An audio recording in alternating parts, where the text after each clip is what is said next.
En una ocasión acudí a realizar una entrevista. No era la primera vez que lo hacía, ni mucho menos la más importante de mi carrera, o eso creía en ese momento. El lugar era una casa antigua, de esas que parecen llevar años observando a quienes entran y salen, como si guardaran recuerdos ajenos entre sus paredes.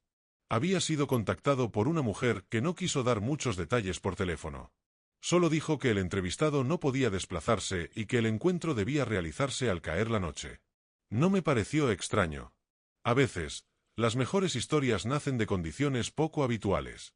Llegué con mi grabadora, una libreta y esa mezcla de curiosidad y cansancio que acompaña a quien lleva años escuchando confesiones de desconocidos. La puerta estaba entreabierta. Toqué una vez. Nadie respondió. Empujé suavemente y entré. El interior olía a polvo y madera húmeda. No había muebles modernos. Todo parecía detenido en otra época. Un reloj de pared marcaba las 11:10, pero no emitía sonido alguno. Caminé despacio, anunciando mi presencia en voz alta, más por costumbre que por educación. Fue entonces cuando escuché una voz. No provenía de ningún punto específico. No era fuerte, pero tampoco débil. Era clara, tranquila, casi educada. Dijo mi nombre. Me detuve en seco. Pregunté quién estaba ahí. La voz respondió que la entrevista podía comenzar cuando yo quisiera. No sentí miedo de inmediato. Más bien una incomodidad extraña, como cuando uno entra en una conversación que empezó antes de llegar. Pregunté dónde estaba el entrevistado. La voz dijo que no necesitaba un cuerpo para responder preguntas. Ahí fue cuando entendí, aunque mi mente se resistía a aceptarlo.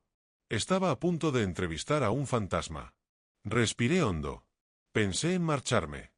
Pensé en todas las veces que había dudado de testimonios ajenos y en cómo, irónicamente, ahora me encontraba frente a algo que desafiaba cualquier explicación lógica. Pero también pensé en mi grabadora, en mi oficio, y en esa necesidad casi obsesiva de escuchar hasta el final. Encendí el dispositivo. Dije la fecha, el lugar y mi nombre, como siempre. Luego formulé la primera pregunta, la más simple, la que abre todas las puertas. Le pregunté quién era. La voz tardó unos segundos en responder. Cuando lo hizo, sonaba distinta. No triste, no alegre. Cansada. Dijo que había tenido muchos nombres, pero que el último ya no le pertenecía. Dijo que había muerto allí mismo, en esa casa, y que nadie había vuelto a preguntarle nada desde entonces. Le pregunté cuánto tiempo llevaba muerto. Respondió que el tiempo ya no funcionaba igual para él, pero que recordaba el día de su muerte con una precisión dolorosa. Comenzó a narrarlo sin que yo se lo pidiera. Habló de una tarde lluviosa, de una discusión que parecía trivial, de una decisión tomada por orgullo. Mientras hablaba, la casa parecía reaccionar. Las paredes crujían suavemente, como si escucharan junto a mí. Yo apenas intervenía. Solo dejaba que hablara. En un momento, me di cuenta de algo inquietante. El fantasma no solo respondía a mis preguntas. Anticipaba mis pensamientos. Contestaba cosas que yo aún no había dicho en voz alta. Cuando se lo mencioné, dijo que no leía mentes, pero que los vivos suelen pensar siempre en lo mismo cuando se enfrentan a la muerte. Le pregunté qué era eso. Respondió que todos queríamos saber si habíamos importado. Esa frase me atravesó más de lo que esperaba. Hice una pausa. Miré la grabadora para asegurarme de que seguía funcionando. Lo estaba. Cada palabra quedaba registrada. Continué la entrevista. Le pregunté si se arrepentía de algo. Dijo que el arrepentimiento era lo único que no se desvanecía después de morir. Habló de personas a las que no pidió perdón, de silencios más dañinos que los gritos, de cómo la muerte no otorgaba respuestas, solo claridad. Poco a poco, la entrevista dejó de parecer profesional. Ya no tomaba notas. Ya no seguía un orden. Era una conversación íntima, casi confesional. En algún punto, el fantasma me preguntó a mí por qué hacía entrevistas. Dudé antes de responder. Nunca antes un entrevistado había invertido los roles. Le dije la verdad.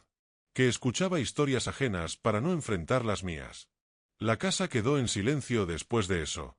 Un silencio pesado, denso, como si hubiera dicho algo que no debía. La voz volvió, más baja. Dijo que entendía. Dijo que, si aún tuviera un corazón, probablemente latiría más rápido en ese momento.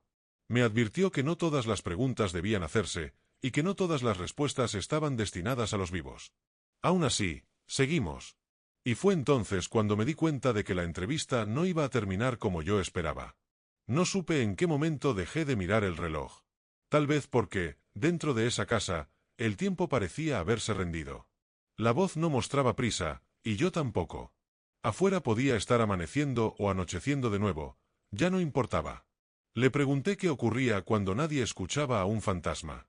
La respuesta llegó acompañada de un leve cambio en el ambiente. El aire se volvió más frío, no de manera brusca, sino como si la casa exhalara lentamente. Dijo que el silencio era lo peor. Que no era la oscuridad ni la soledad, sino la ausencia de testigos.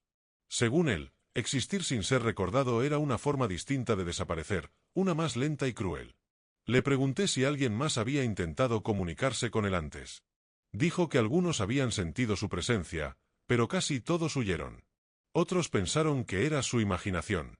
Muy pocos se quedaron el tiempo suficiente para escuchar.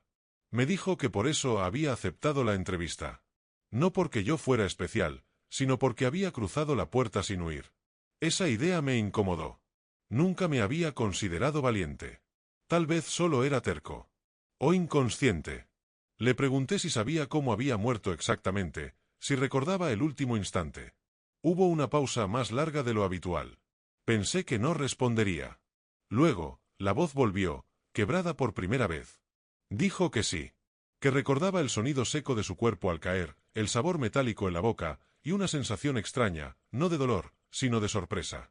Como si no pudiera creer que todo hubiera terminado de una forma tan simple. Me dijo que lo último que pensó fue en una pregunta sin respuesta. Y que esa pregunta seguía acompañándolo incluso ahora. Le pedí que me dijera cuál era. Respondió que se preguntó si alguien lo iba a extrañar de verdad, o solo lo recordarían por costumbre.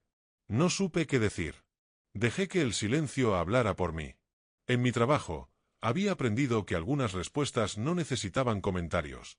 Después le pregunté algo que no estaba en ninguna lista mental de preguntas. Le pregunté si tenía miedo. La voz se volvió casi imperceptible. Dijo que el miedo no desaparece con la muerte, solo cambia de forma. Ya no temía morir, pero temía quedarse así para siempre.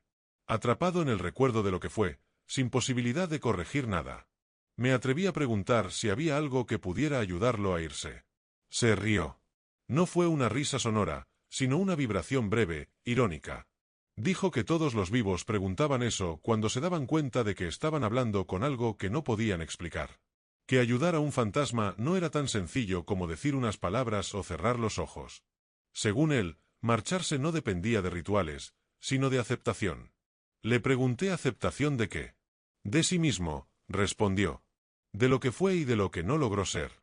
Mientras hablábamos, comencé a notar detalles que antes había pasado por alto. La casa no estaba abandonada como pensé al principio. Había huellas de vida antigua,